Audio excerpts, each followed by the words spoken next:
Messing around on the 2000 XL883C, buttoning up some stuff.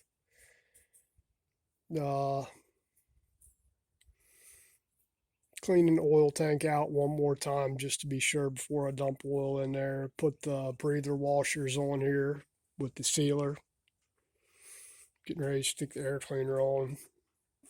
Had to make a run to the NAPA to pick up various nuts and bolts that were missing.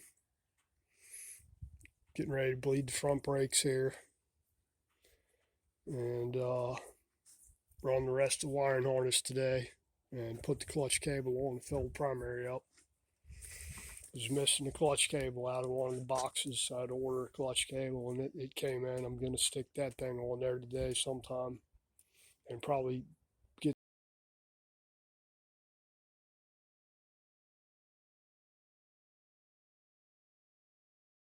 the rear wheel back on here and bleed the brakes on the rear. Got the switch housings on here with the wider bars. Speedos on. Still have to, once I get the rear on, I can jack the front end up and make sure that thing's all right. After seeing the way they did the ass end, I think the steering head bearings are probably toasted too on this thing. Don't know yet, but you can't tell pushing it around. Getting ready to put the headlight back on there and various other crap, and maybe we'll get it running this week. I got various other projects going on. Got to work on the Beamer over there and the Intruder, and that other Sportster should be good to go. That little four-wheeler's done. That thing waiting on the ABS motor for it, ABS module, unit assembly, whatever you want to call it. Noticed yesterday on the other Sportster when I was riding it, I was getting a creak out of the front end. Now the fender that I got was a donor. Somebody gave it to me.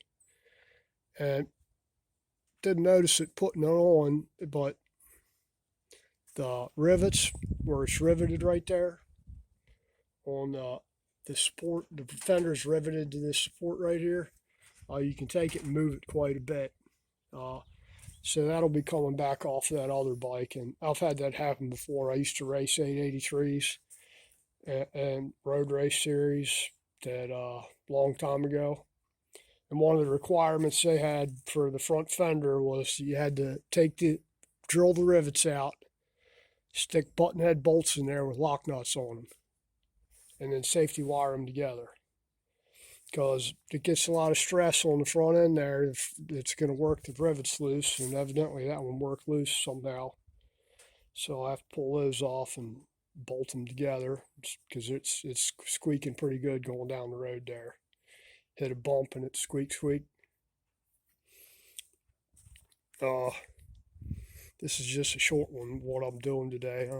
I'll probably do a video on the damn putting the clutch cable in this thing